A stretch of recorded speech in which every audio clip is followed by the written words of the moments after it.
এবার ধরেন আমরা মিডিয়া টেকে গেলাম, ওই যে সিস্টেম একই, হয় ব্রান্ডে যায় দিতে হবে, নয়তো হচ্ছে চিপসে দিতে হবে।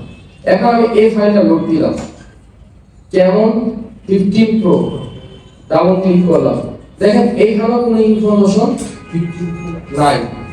কি ইনফরমেশন নাই?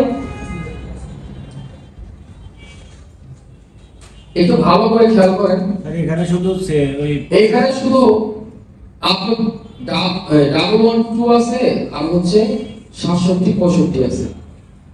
এই সফটওয়্যারগুলোর ভিতরে ডেভেলপার টুলসের ভিতরে অনেক ধরনের ফিচার আরো আছে।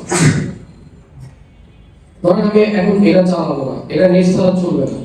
এখন আমরা আমাদের একটা ডঙ্গল চালাবো, বক্স চালাবো। ডঙ্গল কি আগে দেখেন, CM2